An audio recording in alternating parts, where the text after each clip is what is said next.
At ang ating pangatlong interview for this morning, Jules, is about Techno Arts Camp. Para malaman yan, may mga makakasama tayo ngayong umaga.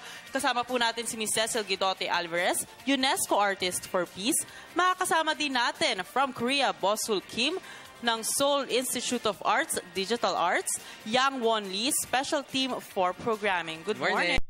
Good morning. Good morning. Good morning. Siguro let's ask Bosul Kim and Yang Won Lee. Can you please tell us about this Techno Arts Camp?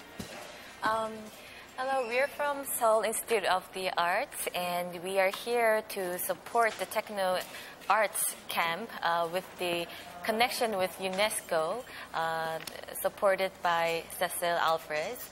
And we are here with the Seoul Institute of the Arts to support the technical arrangements and the collaboration between arts and technology with various disabilities, students out of youth, out of school, and various collaborators together. How would you, Yang Won? What's the role of the special team for programming in this event? The basic role. Yes. What do you do? After seeing the movement of Alibata, I got inspired to develop into digital artworks, and I created an application that recognizes lighting and make some text. Like save or yes. All right, ma'am. So you are, of course, from the UNESCO Artists for Peace, and we have here an article from one of the newspapers. At ang ganda po talaga ng message na ibinigay nila. So, ma'am, ano ba itong groundbreaking na event na ginagawa niyo dito sa Philippines? It's groundbreaking because it follows the Incheon Declaration of Education for All. Yes. And it's inclusive, transformative, it's equitable, and it's lifelong learning. So even if you're not inside the campus, we have accessed the persons with disabilities who we call handicapable once you give them the opportunity to discover their talent. We, as she said, we mix them kasi may disability, so they're synergized with youth out of school or from urban poor communities like the Sandiwan group nila Father Beltran. And then indigenous youth that we sourced from NCCA, from Schools of Living Tradition. So we joined them together with techno-savvy students from Mapua Institute, from STI. Sama-sama together with some teachers selected through DepEd, through special education and alternative learning. Plus, of course, TESDA supported this kasi techno but we infused arts, and the content is how do you inform them and how can they inform their peers about confronting climate change, disaster prevention, and the new Sustainable Development Goals that the UN will unfold, taking over the Millennium Development Goals. Which is supposed to be passed this year, right? Yeah, tapos na yung Millennium Development Goals. This year, ang magte-take over is the broader, more inclusive concern, and environment and education is the to unlock the gridlock of poverty. All right. Okay.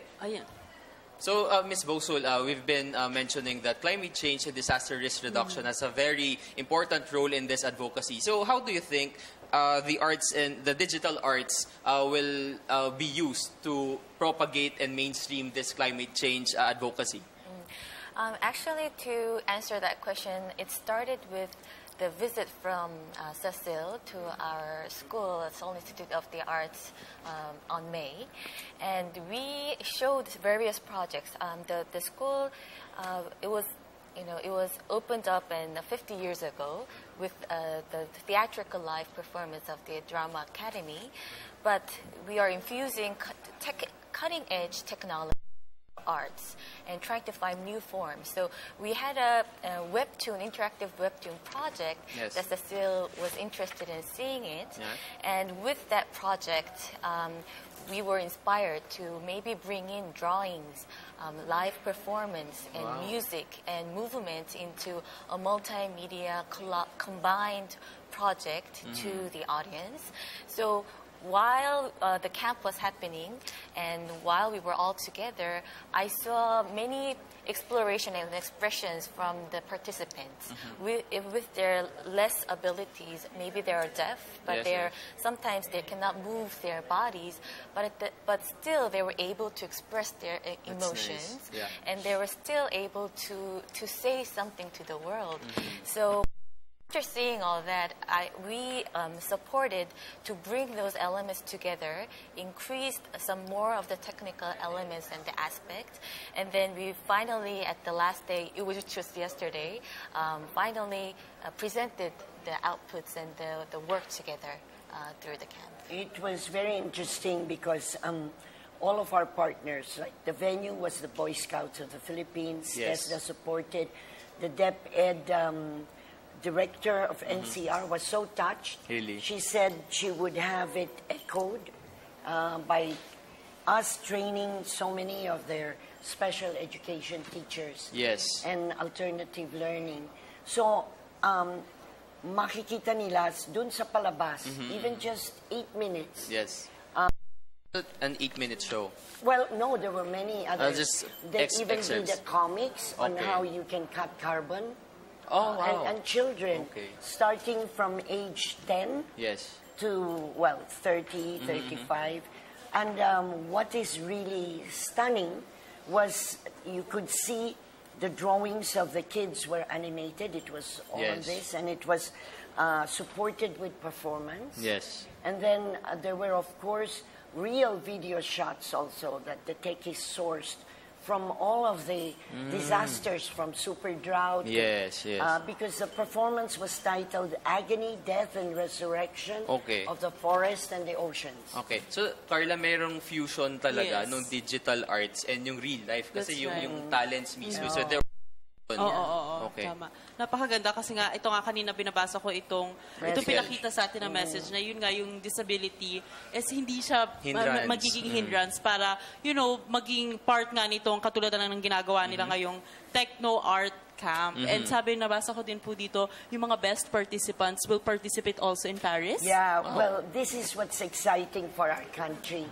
UNESCO was interested in calling this the first Techno Arts Camp, and they're looking at the results.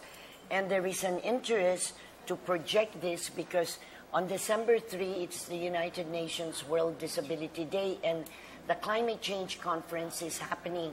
And we're showcasing, hopefully, as the results evolve, a combination with UNESCO for education for all, and to show the impact of climate change with catastrophes, you have death or disability. All right. So as a final question, this is for Yang Won Lee. Do you think the Philippines has made an impact in Korea in terms of this show? Sure. It's very important work for the Philippines and Korea. It will make us more. The ties were solidified. And, our government wants public-private partnership. So the combination of TESDA and DepEd, even Metro Bank, Boy Scouts, it's very interesting. And for high-tech city like Seoul Arts and the Earth Savers, which has been very active for the past years, really highlighted by UNESCO as a dream center, meaning how we use the arts, drama, media in order to allow or to embrace. Kasi ang keyword nila nobody should be left behind. That's good news. Okay, all right. So thank you so much for your time. Well, thank you so much. And they can expect that this will not just be modeled here in our country, but in the whole world. Yeah, UNESCO Southeast Asian Center for Lifelong Learning for Sustainable Development is looking at it. In Korea, the Asia Pacific Institute is looking at it. Looking forward to that. All so right. that's wonderful for our country and for inclusive growth. Okay. Of the government. All right. Thank you so much. Ito, kita mo naman, Jules, no? Kanina nga tinanong mo kung may impact yung Korea. Dito nga sa mga proyekto ni Miss Cecil, mukhang meron dahil ang bilis nilang pumayag doon sa nga pagbisita ni Miss Cecil sa Korea. And soon, pupunta pa sila sa may Europa. Talaga namang nagbibigay tayo ng napakamensahe sa buong mundo about this.